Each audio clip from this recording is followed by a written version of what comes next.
ఉన్న బంగారాన్ని విడిపించి ఆ రోజు ఆన్లైన్ రేటుకే మేము కొంటాం. Sharma gold company. నమస్తే, నేను విజయ్. జనసేన పార్టీ అధినేత అలాగే AP deputy CM Pawan Kalyan చాలా వ్యూహాత్మకంగా ఆయన రాజకీయ అడుగులు వేస్తున్నారు. 2 రోజుల కిందట మహారాష్ట్ర ఎన్నికలకు సంబంధించి స్టార్ క్యాంపెయినర్గా, ఎన్డీఏకి సంబంధించి స్టార్ క్యాంపెయినర్గా వెళ్ళినటువంటి పవన్ కళ్యాణ్ సుడిగాలి పర్యటన చేశారు. అక్కడ జరిగినటువంటి బహిరంగ సభల్లో అలాగే రోడ్ షోలో కూడా పవన్ కళ్యాణ్ మరాఠీలో మాట్లాడారు, అలాగే హిందీలో మాట్లాడారు, అదేవిధంగా తెలుగులో కూడా ఆయన మాట్లాడారు. సో పవన్ కళ్యాణ్ ముఖ్యంగా ఇప్పుడు ఎన్డీఏ కూటమికి సంబంధించి ఎన్డీఏకి సంబంధించినటువంటి స్టార్ క్యాంపెయినర్గా ఆయన ప్రచారం నిర్వహిస్తున్నారు. ఇప్పుడు తాజాగా పవన్ కళ్యాణ్ చేసినటువంటి ఒక ట్వీట్ కూడా ఇప్పుడు ప్రస్తుతం ఒక సంచలనంగా మారింది. ముఖ్యంగా పాకిస్తాన్, బంగ్లాదేశ్ దేశాల్లో జరుగుతున్నటువంటి అత్యాచారాలు అలాగే ఆత్మహత్యల మీద, ముఖ్యంగా మహిళల విషయంలో జరుగుతున్నటువంటి అట్రాసిటీస్ మీద ఆయన చాలా తీవ్రంగా స్పందించారు. కొద్దిసేపటి కిందట ఆయన ట్విట్టర్లో ఎక్స్ వేదికగా కూడా ఒక పోస్ట్ చేశారు. ఆ పోస్ట్ ఏంటో ఒకసారి చూసేటువంటి ప్రయత్నం చేద్దాం. ఇది పవన్ కళ్యాణ్కి సంబంధించినటువంటి ఎక్స్ వేదిక. ఎక్స్లో ఆయన ఏమని పోస్ట్ చేశారో ఒకసారి చూద్దాం. It pains a lot to see our Hindu sisters in Pakistan going through such atrocities and losing their lives. Every time I see such news about the plight of Hindus in Pakistan and Bangladesh, it pains me deeply. I pray for Hema and Venti's departed souls with tears. అంటే ఇద్దరు మహిళలు ఆత్మహత్య చేసుకున్నారు. చాలా బాధగా ఉంది, చాలా భావోద్వేగానికి గురవుతున్నానంటూ ఆయన చేసినటువంటి ట్వీట్ ఇప్పుడు సంచలనంగా మారింది. ముఖ్యంగా పవన్ కళ్యాణ్ సనాతన ధర్మం విషయంలో ఆయన గత కొన్ని నెలల నుంచి కూడా పోరాటం చేస్తున్నారు. ముఖ్యంగా సనాతన ధర్మం విషయంలో కూడా ఆయన అందరికంటే కూడా ముందుండి సనాతన ధర్మాన్ని కాపాడడానికి తాను ఎంత దూరమైనా వెళ్తాను, దీనికోసం సనాతన ధర్మానికి సంబంధించినటువంటి ఒక బోర్డును కూడా ఏర్పాటు చేయాలంటూ కూడా ఆయన ఇటీవల పోరాటం చేసినటువంటి విషయం కూడా తెలిసింది. తిరుమలకు వచ్చారు, తిరుమల వేదికగా కూడా ఆయన ఈ కామెంట్స్ చేశారు. మరొక వైపు హిందువుల మీద జరుగుతున్నటువంటి దాడులు అసెంబ్లీలో కూడా చూసాము. అదేవిధంగా ఇటీవల ఏపీలో కూడా గతంలో ఉన్నటువంటి ప్రభుత్వానికి సంబంధించినటువంటి ఆ ఆనవాళ్లే ఇంకా కూడా పోలీస్ అధికారుల్లో కొనసాగుతున్నాయి. కాబట్టి మహిళల మీద అత్యాచారాల విషయంలో కొంచెం ఉదాసీనంగా వ్యవహరిస్తున్నారు. అదేవిధంగా సోషల్ మీడియాలో కూడా తమ కుటుంబ సభ్యులను టార్గెట్ చేస్తూ అలాగే పలువురు నాయకులను కూడా టార్గెట్ చేస్తూ చేసినటువంటి కామెంట్స్ని ఎందుకు పట్టించుకోవడం లేదంటూ కూడా పవన్ కళ్యాణ్ చేసినటువంటి కామెంట్స్ తర్వాత రాష్ట్రంలో ఏం జరిగిందో మనకు అందరికీ కూడా తెలిసింది. వెంటనే కొన్ని చోట్ల పోలీస్ కేసులు నమోదై ఎవరైతే కంప్లైంట్స్ ఇచ్చారో సోషల్ మీడియాలో గతంలో కూటమికి సంబంధించినటువంటి నాయకుల మీద ఎవరైతే దుర్భాషలాడారు, అంటే అసభ్య పదజాలంతో పోస్టులు చేశారు, వారందరినీ కూడా ఇప్పుడు టార్గెట్ చేశారు. అందులో భాగంగా ఇప్పటికే కొంతమందిని కూడా అరెస్టులు కూడా చేశారు, మరికొంతమంది కూడా కేసులు నమోదైనటువంటి పరిస్థితి మనకు తెలిసింది. సో పవన్ కళ్యాణ్ చేసేటువంటి ప్రతి రాజకీయ వ్యూహం, ప్రతి రాజకీయ అడుగులు కూడా ఇప్పుడు ప్రస్తుతం సంచలనంగా మారాయి.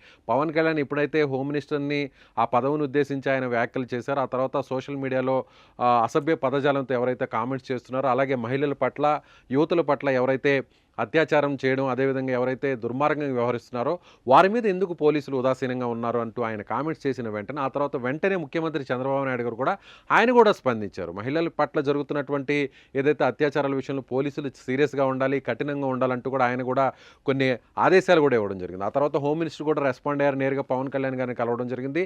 ముఖ్యంగా పోలీసు ఉన్నతాధికారులు కూడా స్పందించినటువంటి పరిస్థితి. కొంతమంది పోలీసులు అధికారుల వల్లే పోలీసు డిపార్ట్మెంట్ మొత్తానికి కూడా చెడ్డ పేరు వచ్చేటువంటి పరిస్థితులు ప్రస్తుతం ఉన్నాయనే విధంగా కూడా వ్యాఖ్యలు చేశారు. ఆ తర్వాత జరిగినటువంటి పరిణామాలన్నీ కూడా మీకు తెలుసు. ఇప్పుడు తాజాగా పవన్ కళ్యాణ్ చేసినటువంటి వ్యాఖ్యలు, అంటే గత కొన్ని నెలల నుంచి కూడా పాకిస్తాన్లో మైనారిటీస్గా ఉన్నటువంటి, అంటే పాకిస్తాన్ జనాభాలో దాదాపుగా 3.5% మాత్రమే ఉన్నటువంటి మైనారిటీస్గా ఉన్నటువంటి హిందువులు, ఇతర మతస్థులు అక్కడ తీవ్ర అణిచివేతకు గురవుతున్నారు.